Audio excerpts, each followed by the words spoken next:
Perfect. I have to mute that. Oh yeah, probably will have to turn it down a little bit, actually. Good evening, everybody.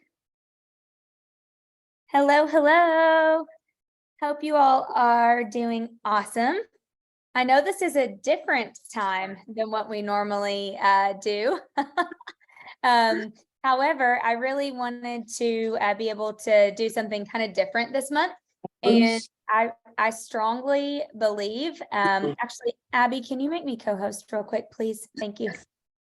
I strongly believe that when our relationships get better, our businesses are better and our lives are better. And so I was really excited to be able to share with you guys one of Adam and I's friends. And he also, I'll tell you a quick story about that in a second. He also coaches Adam and I on our relationship at Dr. Kelly Flanagan. And he is, I'm going to let him tell you guys about himself, but he is just so awesome to listen to and learn from. And I know that you guys are going to get a ton of value tonight. So whether you're, I see some of you with your partners, which is so awesome. And if you're not, you can take notes back to them also. And we are recording as well. So really quickly, I remember when the day that Adam said to me, hey, I got us, and Kelly, you'll appreciate this. Hey, I got us a marriage coach. And I was like, or a relationship coach. This is before we were married. And I was like, totally offended. I was like, why? Why do we need a relationship coach? Like, I feel like we have a great relationship. And he was like, no, I mean, we get coached and we have coaches, and I just feel like we need to be coached in our relationship so it can be the best that it can be. And I was like, okay, that sounds good. And so I was totally not hesitant. I mean, maybe a little hesitant, but nervous with the fact of saying, okay, we're going to have a relationship coach. And oh my gosh, I didn't know you were there. And then we Zoomed with Kelly, and I was like, okay, he's like the greatest thing ever. This was totally worth it. So thank you for being here. And I'd love for you to start with just telling them maybe a little bit about yourself, if that's okay with you. Hear me? There you go. Yeah, thank you. I'm here. Yep. Dana, thank you. Adam, thank you for having me here in this space tonight. I think the first thing I need to tell y'all about me is I just realized I'm drinking a bottle of kombucha that expired a month ago. So if I were to suddenly keel over or throw up or something, it's because it expired on March 9th. But I'm not going to stop. I'm into it. So I might as well go all the way. Okay, just so you know, I'm the person that throws stuff away like 3 days before it expires, because I see Renee, you're shaking, because I will freak out about expired stuff. So I'm kind of internally freaking out for you right now. Well, you would have poured this out on March 6th. I want you to know. So anyways, so I got that going on. I was trained as a clinical psychologist at the University of Illinois, and then at Penn State, I got my PhD.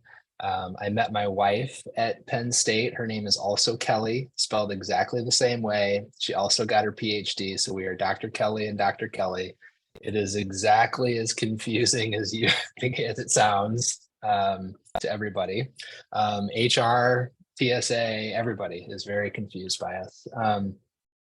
So I went to graduate school to initially my first graduate school project was an exploration. It was a study of how couples can use humor to soften the sort of necessary criticism you need to give in relationships. You got to say hard stuff. So how can you sort of use humor to soften it? That was my first research project. My dissertation was about, okay, like, I know we're talking about who's going to take the kids to soccer practice, but really we're talking about who's in charge, right? Or who's prioritizing the family enough, or who's doing enough. So my dissertation was about what are the core relationship needs that we are all really looking to have met in relationships underneath the sort of the topography of our normal conversations. And we identified 5 core needs. They were love and affection, commitment and priority, respect and appreciation, power and equality,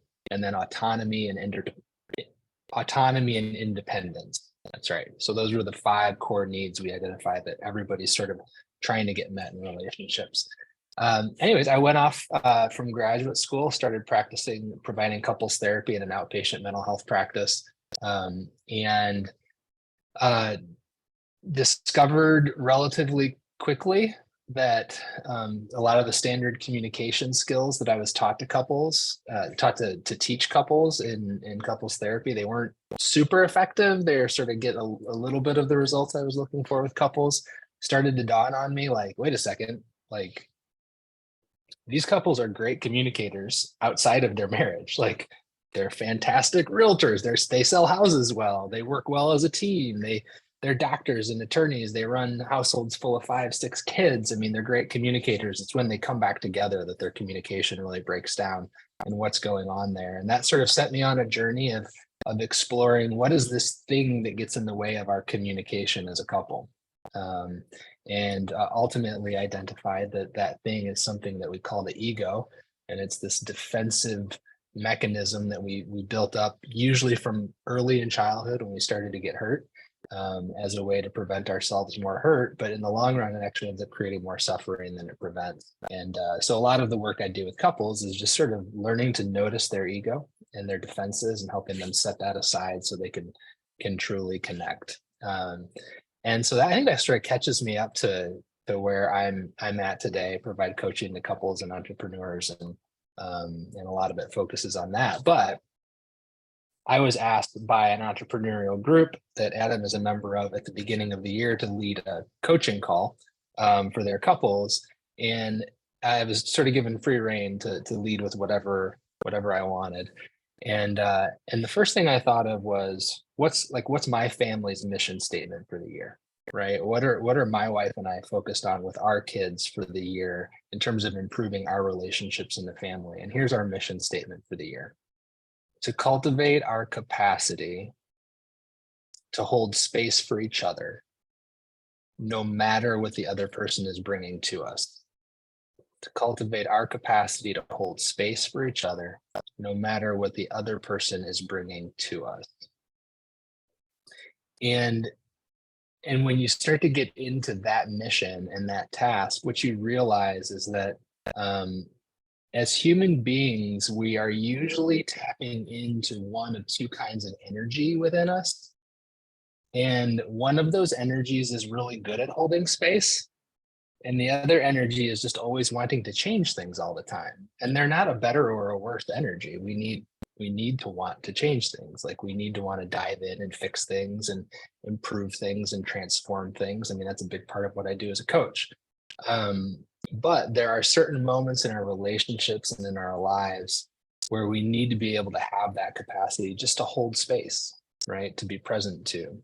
So we need to be able to tap into that energy within us. And one of the things I notice with the couples that I work with is when there's a disconnect on their sense of mission together or their sense of vision, or often it's because they have different preferences for these 2 energies. One of them is really, and I'll spoil it for you right now. We call them masculine and feminine energy, although we're going to spend a little bit of time talking about how they have nothing to do with men and women, right? Another way of labeling them that's probably a little bit more useful is doing energy and being energy. Masculine energy being more doing energy, and feminine energy being more being energy. And we just we tend to walk around with a different level of preference for those 2 energies. So I'm in an online mastermind group called Front Row Dads. And one of the conversations we're often having when we talk about marriages is that we're a bunch of entrepreneurial guys. We lean heavily towards doing energy, right? And our wives mostly think that we are overly ambitious, unsatisfiable, sort of restless, pains in the asses, basically, right? And as guys, the narrative in the group is that our wives are unmotivated, they're not focused, they're not driven, they're not interested in improving themselves. And none of it's true on either side. It's just that there's a different level of preference for each energy. The men in the group tend to be more geared toward the masculine energy, the doing energy, and the women more towards the being energy. And again, both of these are valuable energies. So we're going to spend a little bit of time talking about how these two energies are different today. I'm just going to open it up with that, tell you a couple quick stories, and then open it up for conversation to talk about how we can maximize our understanding of the difference in these two energies. Dana? Dr. Kelly, will you talk a little bit? So, and I know you're probably going to get into this, but Jess just said, I feel like it's reversed in my marriage. And when Adam and I had our first, Adam went to a different room now. So now I get to say what I really want to say. No, just kidding. He's still on. I still see him on there. He's on there somewhere. Only he's on with Josh. So if anybody is thinking that Adam and Josh are the couple in this relationship, that's really not accurate. No, that part was so confusing to me in the beginning, because I think when you hear masculine versus feminine, yes, you think that only females have feminine and only men have masculine, and that's not technically the case. Adam definitely has masculine energy. I am like 100% masculine energy, but Adam has much more feminine energy than I actually do. And so I don't and I know you'll go into that, but just to clarify, I know some of you are probably thinking that, and that doesn't mean like something's wrong with you or something's wrong with your Adam said I'm more perfect, of course, something, anything like that. It's just the way that we're wired, would you say? Yeah. I'm not going to sort of pretend to understand how we get there. Right. My guess is like, in the soul factory, wherever people are made, like they send souls into the world that have different like natural innate tendencies towards masculine and feminine energy. But I also think the way we're raised, sometimes we're encouraged, particularly boys are encouraged to cultivate more masculine, more doing energy, and women are encouraged to cultivate more feminine energy. The activities that we're encouraged to do as boys and girls often sort of push us more in those two directions. Right. But listen, I wrote a book called Lovable. I'm a therapist. I sit all day holding space for people. I've got a lot of feminine energy. My wife is a badass, director of a counseling center. She's got a lot of masculine energy. I think the thing that we want to do as couples is try to harness the best balance we can find within ourselves of each of those energies, right? It may not be 50-50 for you, but to strike the best balance that you can find. And unfortunately, what we find is that couples sometimes think, well, one member is supposed to hold all the masculine energy and the other member is supposed to hold all the feminine, and then together we'll be balanced. But in a lot of ways, you end up like ships in the night when that happens. And what we want to see is both people doing their inner work to harness as much of each energy as they can in themselves, which helps them to form empathy for the other person. So I'm going to throw up a slide here real quickly. And this will help us get out, I think, of the masculine and feminine gendered labels a little bit. Oh, shoot. It's not showing up here. Give me 1 second. Stop that. Here. Is it letting you share? It's letting me share, but I'm not seeing the screen I need to see. Let me stop this for a second. Yeah, it's only giving me the desktop option, which I guess isn't the worst thing. That's the don't one think I've been like too. You don't have anything like inappropriate or anything. As No. Here, and I'll pull up this. We'll maximize it. There you go. Yeah. All right. You see that now? Yeah. Yes, we got you. So on that masculine side of things, you've got doing, going, achieving, improving, expanding, growing, transforming. And on the feminine side, you've got being, slowing, appreciating, attending, feeling, presencing, nurturing. One of the ways of thinking of it is that that the doing energy is about getting from point A to point B. It's like we're here and I want us to get here. Whereas the more being energy is, I just want to appreciate being here. I just want to notice being here. I don't need to get anywhere else, right? And this energy is really important to cultivate, this being energy, when we are trying to harness our capacity to hold space for our people. Because there is a time when someone presents something to us, almost always, where they're not immediately wanting a solution. They're not immediately wanting a fix. They're not immediately wanting you to do something to it. In fact, if you respond immediately with, oh, well, you just need to do this, what they hear is you were too stupid to think of the simplest solution that I came up with in 2 seconds, right? Or, oh, it's not that hard, or, oh, it feels minimizing to immediately respond with doing energy. So to create some space to hold it, to show up with some being energy, to be present to what is being offered to you, can oftentimes be a nice start, even if you end up in doing energy. One of the things we say is that the wisest doing comes from being first, right? The wisest doing comes from being first. So it's the difference between fixing something, doing something to it, versus being able to feel it at first. And then once you've felt it all the way, maybe then you're wiser at fixing it, right?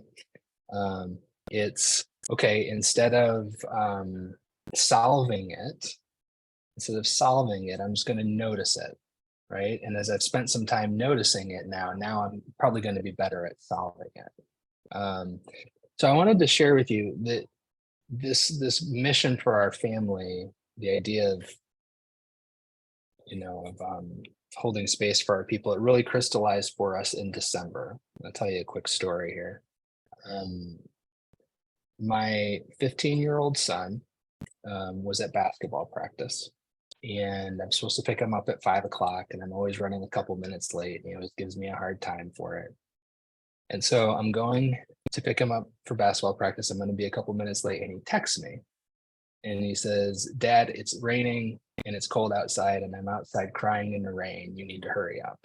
And I think he's just screwing with me, right? I'm pretty sure like this is just him punishing me emotionally for running late on him. I'll bring this down. And so I pull up to the high school, and he gets into the car, and I start to laugh at him, like to tease him back, like, geez, you snowflakes can't even handle being out in the rain. Like, you got to develop a little resilience, But he actually is crying. We used to Like, he's walk to actually, school in the snow. Did your parents ever yeah, say he used that? to walk to school. Yeah, in the rain, both ways. Like, I mean, we didn't have Gore-Tex, that's for sure. Like, I mean, come on, toughen up is what I'm getting ready to joke with him about, right? But he's actually crying. I've not seen him cry more than a handful of times since he was about 6, and he's crying really, really hard, right? And so my first reaction to that, I don't know, anybody here with kids, can you feel how you like tighten up in your chest in this moment? You're like, what's going on? And my first instinct is doing energy, because doing energy is the thing that's going to change this and fix this, so I don't have to feel this anymore, right? So my first instinct is, dude, what's going on? Tell me what's wrong, right? I'm like, breathe. You're just going to have to deal with this discomfort here, Dad, for a little bit, right? And I say to him, and this is a win, by the way. I've had way more losses than wins in this in the last couple of years, but this is a win. Hey, dude, cry it out, man. Like, take as much time as you need. Just let it all out. Don't let any of that stay in there, right? Because what I'm thinking is, when I was his age, I would have kept it all bottled in, and then I have to be talking to my therapist about it when I'm 35. Like, get it out now. Like, don't hide it. Just let it loose, right? So he does, and we're about halfway home when he finally starts to like get his breath, and he's hitching a little bit, and he says, Dad, I got to practice today, and I told Coach that I can't be there on Friday night for the game because I have my end of the semester band concert. And he said, and coach looked at me, he said, oh, so you're choosing something over basketball, huh? And I said, no, Coach, my parents are actually choosing something over basketball. It's for a grade, and so they're making me go. And Coach said, sort of grunted, and then he said, Dad, and then I went and I had the most amazing practice of my life. He goes, I made every shot, I out hustled everybody. And he starts emotionally, starts crying again. He goes, I was so proud of myself. I was so proud of myself, Dad. So I went up to the coach afterwards and I said, hey, Coach, I'm sorry I can't be there on Friday. And he said, and Coach looked at me And he said, well, don't be surprised if your spot is gone on Monday. And then he called the entire team over and he said, hey guys, some of us are prioritizing basketball in our lives right now and some of us aren't. I think we all know who is who, don't we? He said he humiliated me in front of all of my friends. They're going to think that I don't care about the team. And so I have now, I don't know, like check in with your own reactions in the middle of this story, right? I want to, number one, turn the car around. And well, I want to turn the car around and get beat up because he's way bigger than me. But I want to go at least try to kill this guy, right? And then probably get clobbered.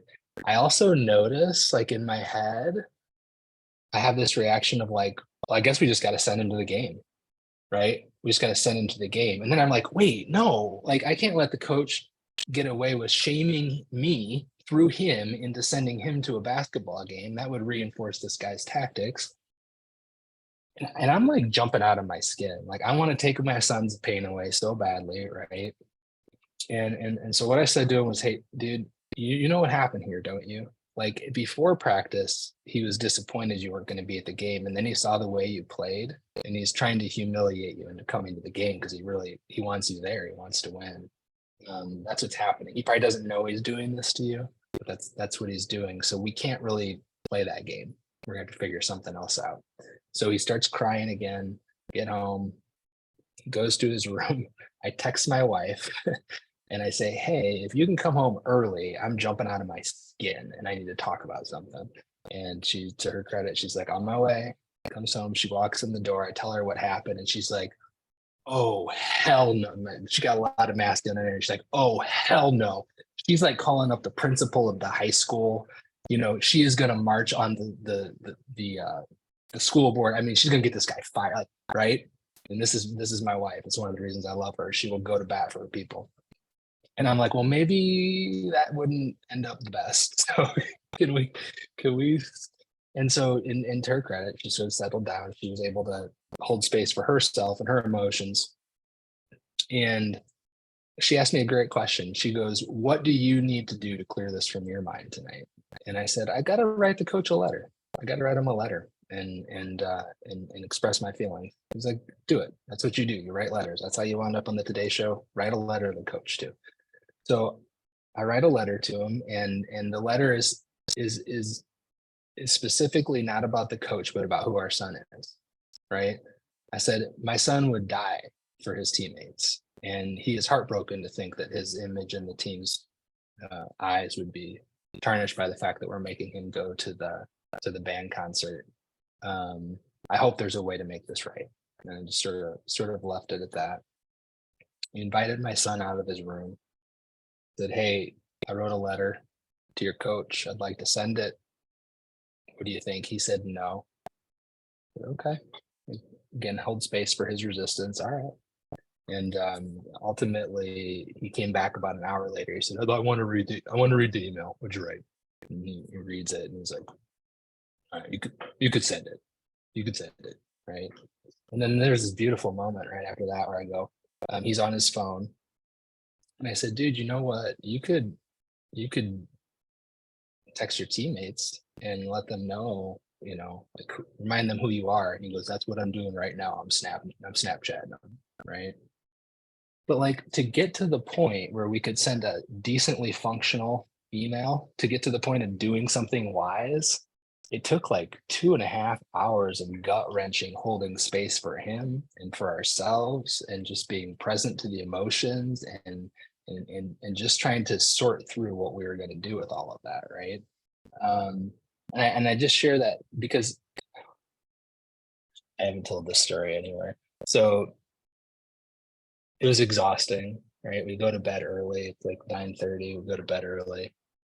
And about 3 hours later, my wife's phone rings and wakes us up in the middle of the night. And it's my 19-year-old son who lives in Chicago and is working full time and trying to become a stand-up comedian. And she picks up the phone and he says, Mom, I think I hit my bong too hard and I punctured a lung. This is at like 12:30 in the morning. This is our second opportunity of the night to try to hold space for someone that we just want to do something. I mean, my first reaction is I just want to kill him. I want to kill him all the way. I want to puncture the lung the rest of the way. And my next reaction is like, oh crap, that's really scary, right? And so now I'm like Googling, like, what is it? Long story short, we came to the conclusion after a couple of hours of holding space that he could go to sleep. It wasn't going to be fatal. See how he was doing in the morning. Long story short, my son hit his bong too hard and he did puncture a lung. You can do that. It is the outside of blunt force trauma in car crashes, hitting a bong is the number one way you puncture a lung. It creates a reverse pressure, you cough at the wrong moment, and you literally tear your lung apart. So anyways, he, to my knowledge, has not done that since. He learned his lesson the easy way, I hope. But again, we spent 2 hours and it was just, it was this constant watching my mind wanting to do something to fix it or change it or whatever, and having to let that urge go, be present to what was going on until we could finally make a wise decision about what to do. There's so much there, and I know Adam is dying for me to share with you guys actually, and and Nancy just texted me and said, that's why you don't do drugs. That's 100% why I don't do drugs. And fun fact, for those of you that don't know this, I'm actually allergic to marijuana. The one time that I thought that would be something really fun and fab to do, I landed in the emergency room. So I'm right there. Did you really? Yes, 100%. Yes. Yeah. So, okay. But what I wanted, I knew Adam was going to say something. What I do want to ask you though, is you keep saying hold space. For those people that are like, what the heck does that mean when he says that? Yeah. Because I know somebody's wondering that. Yeah.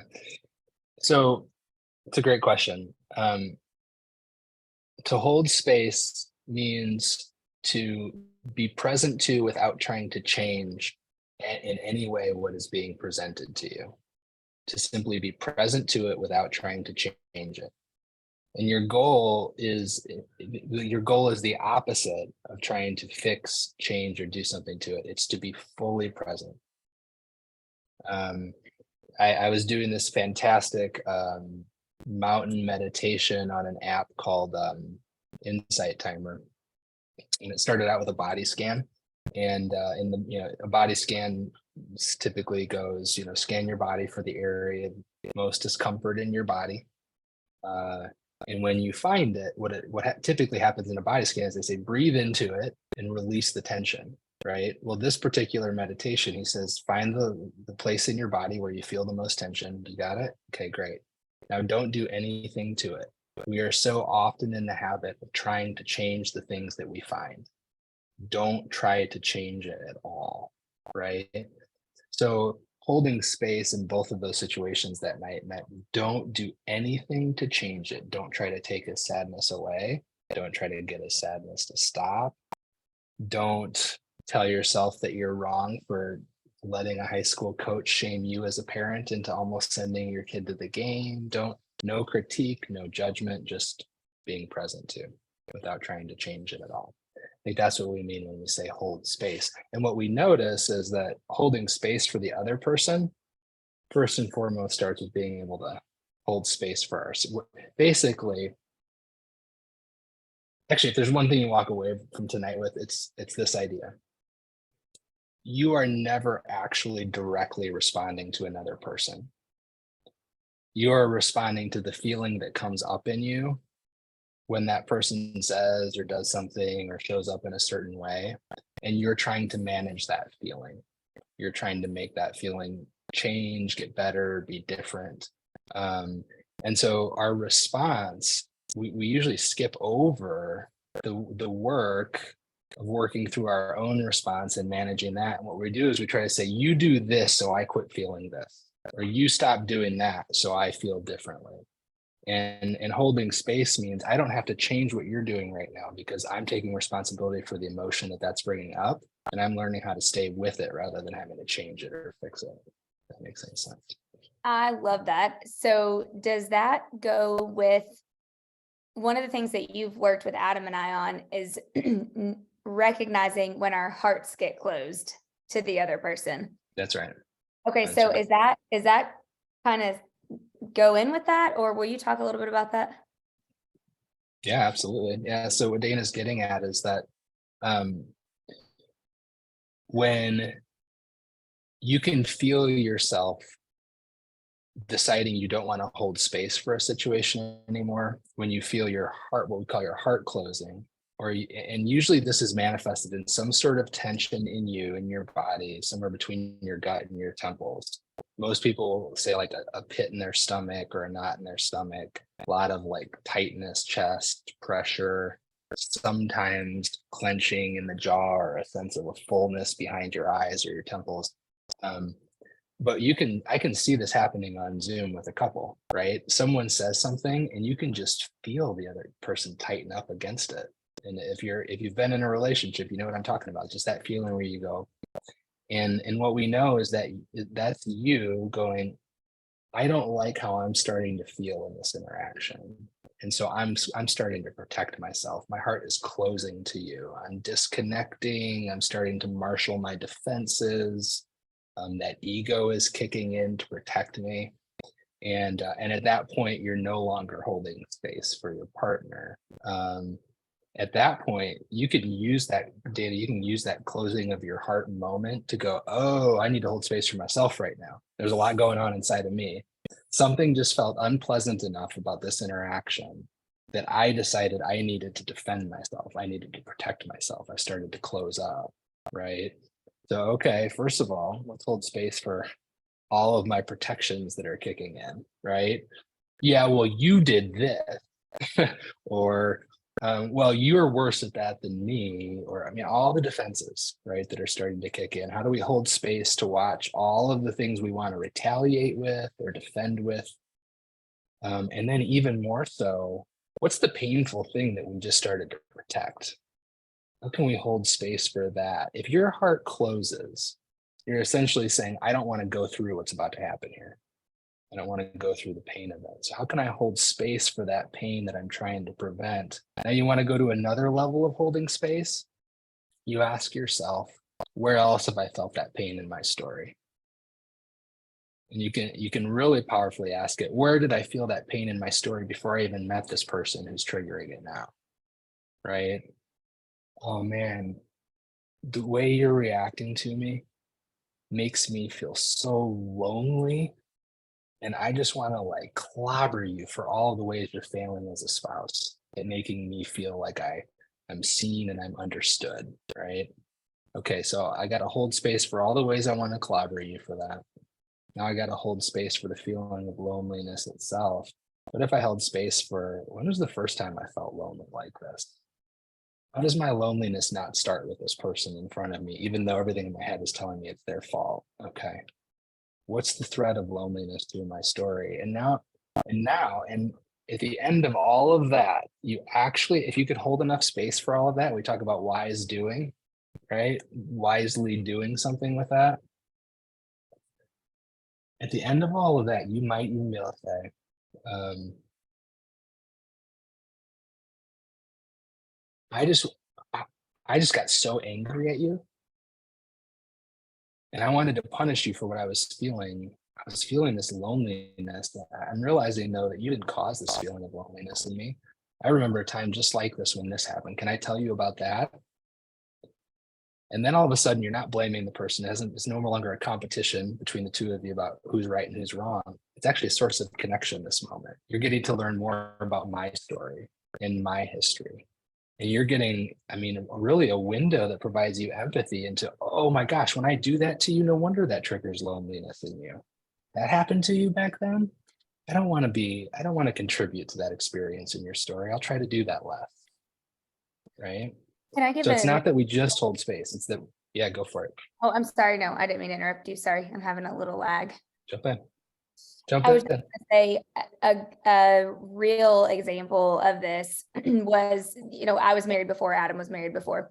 And in my first marriage, not to speak negative, but my ex-husband really would say like, it's okay to work, go ahead. And then when I would, he would be like, I would feel negative for the fact that I was working pretty much. And so in the beginning, when Adam and I started dating, we were in multiple states. And so when I would be in Charleston, things would be great. And then I would go back to Kentucky and I would start to project almost onto him. Well, I know that you're mad that I'm working, or I know that you're upset that I'm not here in Charleston with you, or whatever. Adam, I'm sure you very clearly remember that. And he thumbs up, he says. And so I remember one time it was like, I don't remember what it was, but I finally kind of said to him, well, I think it's because that's how I felt previously. And so, and sometimes if Adam was getting that way, then he would, anyway, you helped up with us with our communication on that. And I think what I'm trying to get at is because Adam knew that that was my previous experience, he was more sensitive to the fact of being more aware of that. And so then we would communicate about it when it started to come up, and it wasn't, a blow up like it could have been, really. Totally. I mean, a really great sort of just check in is, hey, this is the story I'm telling myself about how you're reacting or feeling right now. And I'm telling myself that story based upon this thing that happened to me. How are you actually feeling or reacting to me right now? Right. Which is what you guys essentially learned to do around that is, yeah, here's the narrative in my head. Is there any truth to it? Sometimes there is, sometimes there isn't, but checking in like that and giving that person an opportunity to share their truth is important too. And Dr. Kelly, then what we did after that, which ended up being really good. And in the beginning, I kind of fought this because when Adam and I argue, I shut down and just go mute, and Adam gets defensive.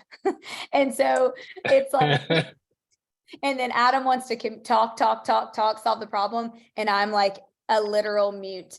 And so it's been interesting to work through that. However, what we did after that was we came up with a non-negotiable that we both felt comfortable with, which was that we would not be apart for longer than 10 days. So our non-negotiable was no matter when I was in the region or when Adam was here or when Adam was somewhere traveling for work or whatever, there was never a 10-day span that we weren't together. So much so that even like we've gotten on planes to be there on day 10 so that we didn't be our non-negotiable, but we had to because we knew that that's, we were gonna spiral after that.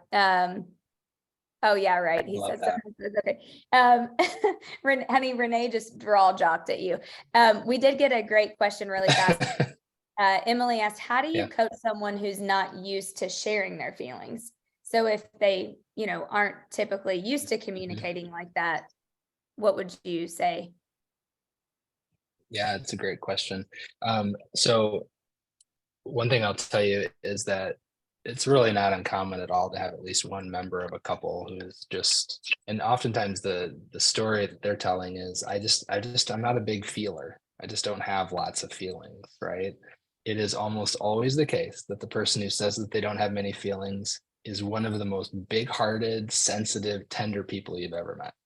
And one of the ways that they manage that big-heartedness is by disconnecting from all of that, right? And so one of the most effective tools, and I've already alluded to a little bit with that idea of closed heart, is talking about what you're feeling in your body. That's a little bit less threatening. It's a little bit more. So where is that? Like, when she says that, what do you notice in your body? Well, I notice that, like, I get like it's like a balloon starts to inflate in my chest, right? What are some other times? Like when else do you notice a balloon inflating? What other situations? Okay. So all those situations are situations where you're starting to feel stressed and you're starting to feel fear. Fear is just resistance to an experience. That's all fear is. That's all anxiety is. I just don't want to feel that. Well, what do you think you might not be wanting to feel right now in this interaction with her? And you discover very quickly that the folks who claim to not have an emotional sort of inner world have this wonderful, wonderful emotional inner world, and it emerges actually pretty quickly, usually in a safe space. Now, you could turn that space unsafe real quickly, right? Like, why haven't you shared this with me for years, right? Like, why didn't you tell me you love me sooner? Like, you can really punish that quickly and get it and shut it down, but If it stays safe, those emotions start to emerge pretty quickly. Hopefully that answered, Emily, your question. I just selfishly have a couple questions. Is that okay? Sure. Yeah, of course. What do you see in couples that are together for, like 50 years, celebrating their 50-year anniversary and their, 60-year anniversary? Like, what do you think are the couple of key things that you feel like that they do that separates them from the rest? Because obviously we know the divorce rate is high now. That's so funny. I tell a story in my book True Companions about asking my wife's grandparents who are been married 50 years. At the time they'd been married 55, I think, when we asked them. And we said, "So what's the key like to your longevity?" And her grandmother looked at us and she goes, "Look at us. Who else would have us?" Like they're like 80, right? And then we're like, "Vavá," that's Portuguese for grandma. "Vavá, be serious. Like why are the two of you still together?" She goes, "We've only got one car. How would we get around?" And like, "Vavá, be serious." But there's this really beautiful thing that happened in that interaction where first of all, I think that they maintained their playfulness and their sense of humor all along. I think it's so important to keep playing, keep laughing, and laughter is a choice. Laughter is a choice. I'm going to be exhausted after this call. I had a long day, right? This requires a lot more energy. I've got 3 people sitting up and waiting for me to eat dinner. And I will have a choice as to whether or not I engage that time with a laughing energy or not. And admittedly, some nights I just don't. There's just like nothing to draw on, right? I'm gonna have enough in the gas tank tonight where I can have a little bit of fun, right? And that's all they want. It's all your people want to have fun with you, right? If you can have fun together, it's all good. So I think we were seeing in her answers the truth, which is that they still laugh, they still play. She passed away last year after 72 years of marriage, believe it or not. But I also, as she was making those jokes, I was watching him and he wasn't this very expressive guy, but he was just sort of smiling at her. Like he adored her. He adored her. John Gottman did a study. This is a fascinating study. He said, I can predict without the sound on from a single conversation with 95% accuracy whether or not a couple stays married over the long haul. You know how he did it? He did what he called an oral history interview of their marriage. He just basically asked them, like, how did you meet? What was dating like? How did you decide to get married? What was the wedding day like? Basically, right? And you can videotape that conversation, turn the sound down, and based upon the facial expressions and the positive affect that comes out in that story, you can predict whether or not a couple is staying together. In other words, if they can still remember the reason they got together with positivity and affection, 10, 20, 30, they're going to stay together. Right. And so I'm watching him sort of smile at her and I'm like, he still remembers, like, this is the young lady that I got together with. Right. So I think both of those things play a huge role in it. I love that. That's so cool. I can totally see that. The other thing I kind of wanted us to hit on is communication, and we cannot end before we tell the story about your wife and the Tesla. But and I know maybe a couple people have heard that before, but you have to share it because it's my favorite. I can hear it over and over and over. It's the best story ever.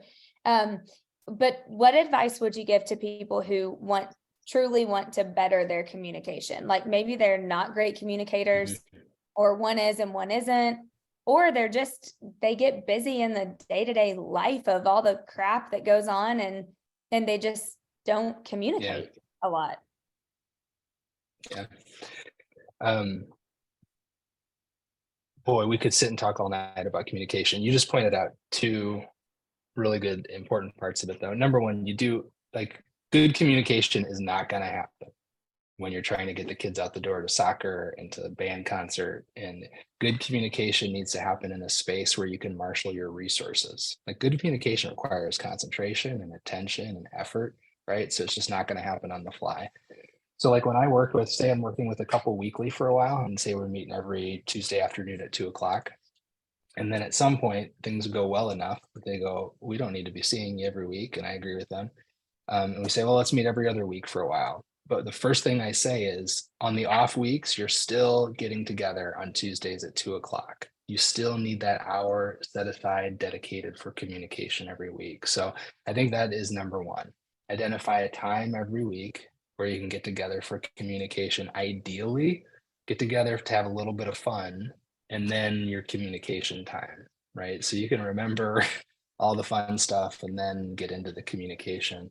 Half an hour to an hour is probably enough. Number one. Number two, there's one literally in all of the psychological literature, empirical literature about communication, there's really only one intervention that's ever been scientifically proven to help couples improve their communication and their satisfaction. It's called the speaker listener technique. And if you Google marriage speaker listener technique, I'm sure you'll find it.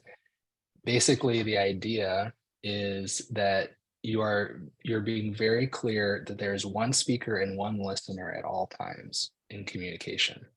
And so what you do is you sit down at the kitchen table, say, and you pick up your AirPods case, right? And you say, whoever's holding the AirPods case is the speaker, and whoever isn't is in the listener role. And the job of the listener is to paraphrase back what they've heard to the speaker, not to repeat it verbatim, but to essentially sort of summarize the meaning of what they've heard. And what how couples learn to do with this is they learn to break up their speaker turns. So I know that if I talk for more than 30 seconds, my wife isn't able to hold on to all of that anymore. So I might talk for 30 seconds and say, what did I say? And she'll paraphrase back to me, and then I'll continue until I'm sort of done with what I'm saying. And then it's the speaker's job to hand the floor over and say, okay, your turn to respond. Now, this might sound sort of basic and routine. Let me tell you something. Remember, I said you've got this ego, this thing that is in charge of protecting you. Okay. So as soon as your partner says something you don't like, everybody know what starts to happen in your head. Your ego starts to chatter, right? It comes up with 10 reasons that that's not true and 3 ways they're worse than you, right? And as soon as that ego is allowed to like start chattering, defending you, you're not listening anymore. And if you're not listening, you're not communicating. And so what this technique does is it actually causes you to build an awareness muscle that says, oh, there's my ego, quiet. I've got to listen to her. I've got to listen to him, right? Also, one of the things you'll notice about your ego is one of two patterns happen. Either you get that demand withdrawal pattern you talked about, Dana, where one person wants to talk, the other person wants to withdraw, or you basically see a rat-a-tat-tat back and forth. Like when you see communication speed up like that, you know the egos are pressuring you for a win, basically. And so to slow it down and break it up with this very cumbersome back and forth actually is a pattern interrupt for the ego. It doesn't let it speed up. Your defenses don't get to kick in, and you start to discover that you have an entirely new conversation that you wouldn't have had if you were going as fast as you normally do. So the speaker listener technique is a really effective tool to bring into that set aside time to communicate. Many of the couples I work with, we just say, hey, notice it, that speed, as soon as that speed picks up, grab that thing, get the floor, and slow things down and interrupt the ego. I love that. One thing I feel like, I think you might have taught Adam this, but that Adam has done really good, because I have a tendency to just like blah, blah, blah, blah, blah, blah, blah, blah, blah.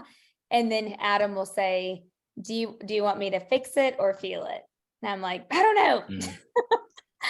And then like, well, you have to answer. Do you want me to fix it or do you want me to just feel it and not say anything, And then I'll be like, okay, I just want you to feel it. Or no, I really need advice. Like I want you to fix it. And I think if once he knows what my answer is, and because he's listening, then it really has enhanced our communication, because Adam is a great communicator. I am not a great communicator. And so we've had to like really work on that. I don't think you give yourself enough credit for that, but I appreciate you bringing that, because it sort of brings us all the way back to masculine and Yeah. like it's not going to go well if in conversation you're like, do you want masculine or feminine energy from me? Like no one's going to respond well to that. But the shorthand, do you want me to fix it or feel it? You know, do you want masculine energy or do you want feminine? That does help. And it helps the person sort of really like in a practical way. Oh, and you're actually asking your partner to slow down and check in with themselves. And I see it happen all the time. Well, I want you to, oh, I actually just want you to fix it for me. Oh, I didn't know I wanted masculine energy, but that is what I want here. Or, you know, oftentimes it's feminine energy. Fix it or feel it is a good shorthand for that. We use that language a lot. I mean, really, we do, and it's so helpful. That's awesome. Because sometimes if Yep. you're in a downward spiral, like I can get sometimes, and Adam can get those too. But then your partner really doesn't know. I mean, they're like, "Oh gosh, what am I? Should I say something? Should I not say something?" I had the best one yesterday. So I'm in between appointments and my wife's working from home because the kids were off school. And I go upstairs and she's sort of stressed because she needs my son's for savings account, his routing number and his checking number in order to complete a job application in time, and it need to be done by the end of the day. And she's like, "Where is it?" And it's not on the app. And I'm like, "Gosh, yeah, this is really stressful. I'm sorry." She's like, "No, I want a number. I need data. I need you to fix this." Right. So, like, we've talked about the importance of feminine energy, but like a lot of times our spouses are asking us for a fix and they really want us to dive in and get active. And feminine energy is like the worst thing. So it's really important to check in and ask which it is. Yeah, I love that. I love that. Okay, we are about 5 minutes left, and if you guys have any questions, feel free to raise your hand and you can ask, or you can type them in the chat and I can field them.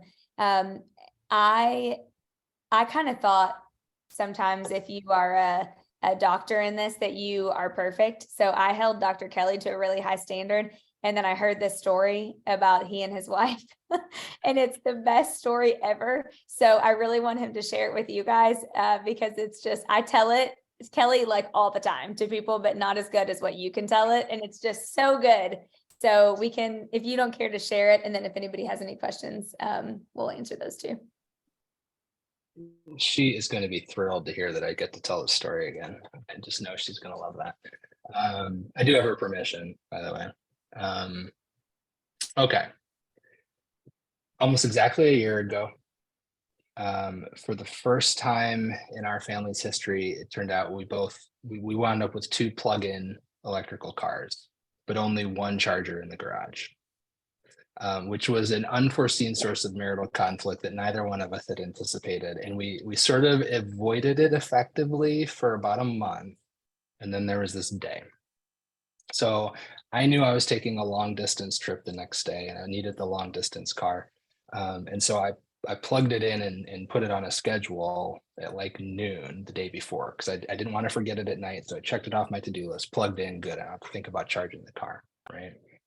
Well, my wife gets home and she sees that the car is plugged in and she thinks it's charged from the previous night. So she takes it out and she puts it in her car, right? I don't know she did this.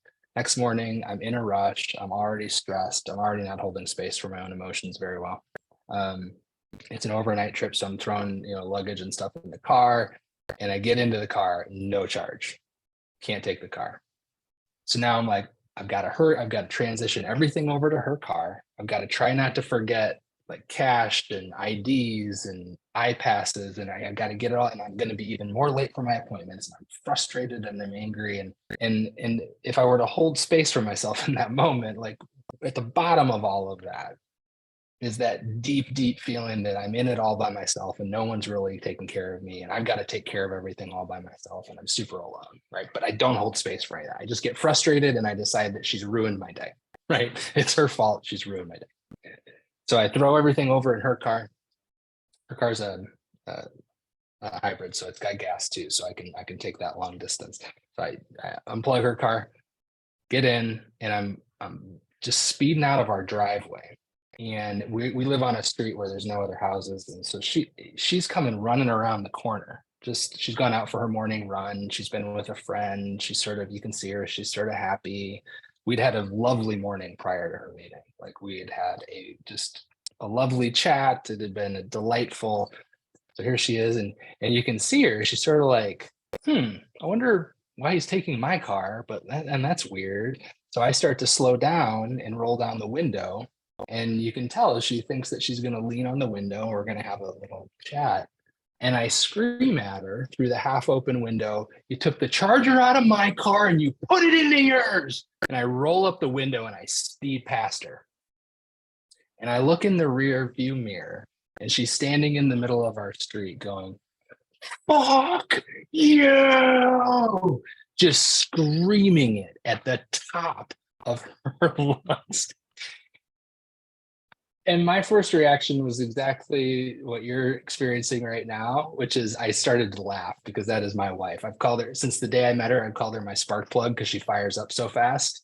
And then I had this like surge of panic of like, oh my gosh, she's not going to talk to me for a month this time. Like I am canceled. I'm going to be canceled. And sure enough, I don't know if I've ever mentioned this. Later that day, I tried to text her and it came back green. She blocked me from her text. She blocked me. She didn't want anything to do with me.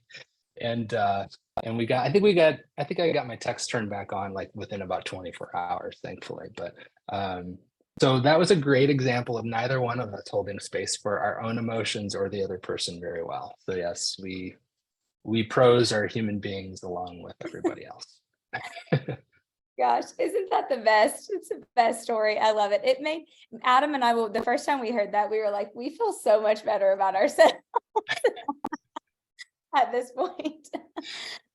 Well, I appreciate you. It's seared in my memory. I can still see her there in the rearview mirror. I love it. It's so great. I think that's probably why Adam won't let me get a Tesla. I've been wanting one for like a year and a half, and he's like, "You will never charge it. It will be such a disaster." Nancy and Renee both are like, "Absolutely not." Yeah. So yeah, that would 100% be our problem too. I'm so appreciative of your time and all you've done to help us and your friendship and just everything. And everything you share is so great. And I hope you guys got some good takeaways from the time. I would encourage you to buy his book. I posted the link in the chat. And if they want more of you, Dr. Kelly, where do they go? What should they do? Yeah, let me, I'm gonna throw something up on the screen here real quickly. And I just want to say, I'm so grateful every time I get to interact with your communities. I'll say something. Usually doing Zoom calls is really hard because you just don't get any of that feedback, that nonverbal sort of feedback you get when you're up on a stage. Y'all are amazing. I was getting nonverbal feedbacks through Zoom. So thank you for your engagement and being so present to me. I'm really grateful. Okay, so I'm gonna throw this up real quick. All right, it's right here. Which you can't see. We love a QR code. This is great. There you go. There's a QR code. That's my Dr. Kelly QR code, and that takes you to all things Dr. Kelly. It takes you to my website, my books, my Substack, where I'm currently writing my next nonfiction book in public with reader feedback instead of editor feedback. It's amazing. Next installment comes out on Friday. You can follow along for free. How you can find my socials. You can get me by email that way, all the things. So go ahead and scan that, and then I'll just leave it up there till we quit. Or do I need to stop and it? also I took a screenshot of it, so we will we'll send that out to everybody too. Okay, awesome. That's great. Yeah. Yeah, and so would love to have you tag along and keep following along with what I'm up to. Appreciate it. Thank you. Thank you so much. Appreciate you so much. And sorry if we kept you from dinner, so go eat. No. We're right at dinner time here. So thank you. This was perfect timing. Thank you. Thank you, everyone. Blessings to you. Kelly. Thank you guys for being on. Have a good night. Thanks, Dr. Kelly. See ya.